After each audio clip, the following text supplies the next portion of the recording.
द्वापर युग के आरंभ में महिष्मति नाम की एक नगरी थी जिसमें महिजित नाम का राजा राज्य करता था। लेकिन पुत्रहीन होने के कारण राजा को राज्य सुखदायक नहीं लगता था।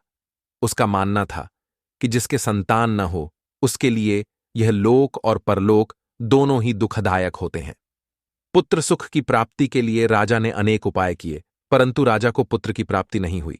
वृद्धावस्था आती देखकर राजा ने प्रजा के प्रतिनिधियों को बुलाया और कहा, हे प्रजाजनों, मेरे खजाने में अन्याय से उपार्जन किया हुआ धन नहीं है। न मैंने कभी देवताओं तथा ब्राह्मणों का धन छीना है। किसी दूसरे की धरोहर भी मैंने नहीं ली। प्रजा को पुत्र के समान पालता रहा। मैं अपराधियों को पुत्र तथा बांधवों की तरह दंड देता रहा। कभी किसी से घृणा नहीं की।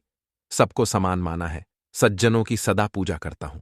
इस प्रकार धर्मयुक्त राज्य करते हुए भी मेरे पुत्र नहीं है, सो मैं अत्यंत दुख पा रहा हूं। इसका क्या कारण है? राजा महिजित की इस बात को विचारने के लिए मंत्री तथा प्रजा के प्रतिनिधि वन को गए। वहां बड़े बड़े ऋषि मुनियों के दर्शन किए। राजा की उत्तम कामना की पूर्ति के लिए किसी श्रेष्ठ तपस्वी मुनि को देखते फिरते रहे। एक आश्रम में उन्होंने एक अत्यंत वयोवृद्ध धर्म के झांता, बड़े तपस्वी, परमात्मा में मन लगाए हुए निराहार, जितेंद्रिय, जितात्मा, जितक्रोध, सनातन धर्म के गूढ़ तत्वों को जानने वाले, समस्त शास्त्रों के झांता महात्मा लोमश मुनि को देखा, जिनका कल्प के व्यतीत होने पर एक रोम गिरता था। सबने जाकर आर्षि को प्रणाम किया। उन लोगों को देखकर मुनि ने पूछा कि आप लोग किस कारण से आए हैं? संदेह, मैं आप लोगों का हित करूंगा। मेरा जन्म केवल दूसरों के उपकार के लिए हुआ है, इसमें संदेह मत करो। लोमश ऋषि के ऐसे वचन सुनकर सब लोग बोले, हे महर्षि, आप हमारी बात जानने में ब्रह्मा से भी अधिक समर्थ हैं।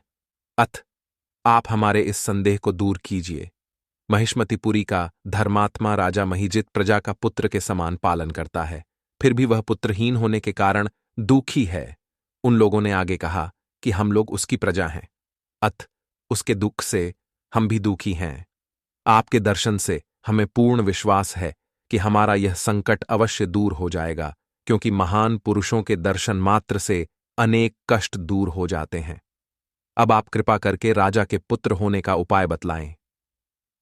यह वार्ता सुनकर आर्षि ने थोड़ी देर के लिए नेत्र बंद किए और राजा के पूर्व जन्म का वृत्तांत जानकर कहने लगे कि यह राजा पूर्व जन्म में एक निर्धन वैश्य था। निर्धन होने के कारण इसने कई बुरे कर्म किए। ये एक गांव से दूसरे गांव व्यापार करने जाया करता था। एक समय ज्येष्ठ मास के शुक्ल पक्ष की द्वादशी के दिन मध्याह्न के समय जबकि वह 2 दिन से भूखा प्यासा था, एक जलाशय पर जल पीने गया। उसी स्थान पर एक तत्काल की ब्याही हुई प्यासी गौ जल पी रही थी।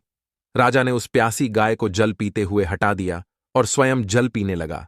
इसीलिए राजा को यह दुख सहना पड़ा। एकादशी के दिन भूखा रहने से वह राजा हुआ और प्यासी गौ को जल पीते हुए हटाने के कारण पुत्र वियोग का दुख सहना पड़ रहा है। ऐसा सुनकर सब लोग कहने लगे कि हे आर्षि, शास्त्रों में पापों का प्रायश्चित भी लिखा है। अत जिस प्रकार राजा का यह पाप नष्ट हो जाए, आप ऐसा उपाय बताइए। लोमश मुनि कहने लगे कि श्रावण शुक्ल पक्ष की एकादशी को, जिसे पुत्रदा एकादशी भी कहते हैं, तुम सब लोग व्रत करो और रात्रि को जागरण करो, तो इससे राजा का यह पूर्व जन्म का पाप अवश्य नष्ट हो जाएगा। साथ ही राजा को पुत्र की अवश्य प्राप्ति होगी। लोमश ऋषि के ऐसे वचन सुनकर मंत्रियों सहित सारी प्रजा नगर को वापस लौट आई, और जब श्रावण शुक्ल एकादशी आई तो आर्षि की आज्ञा अनुसार सबने पुत्रदा एकादशी का व्रत और जागरण किया। इसके पश्चात द्वादशी के दिन इसके पुण्य का फल राजा को दिया गया। उस पुण्य के प्रभाव से रानी ने गर्भ धारण किया और प्रसवकाल समाप्त होने पर उसके एक बड़ा तेजस्वी पुत्र उत्पन्न हुआ। इसलिए हे राजन, इस श्रावण शुक्ल एकादशी का नाम पुत्रदा पड़ा। अथ संतान सुख की इच्छा हासिल करने वाले इस व्रत को अवश्य करें। इसके महात्म्य को सुनने से मनुष्य सब पापों से मुक्त हो जाता है और इस लोक में संतान सुख भोग कर परलोक में स्वर्ग को प्राप्त होता है।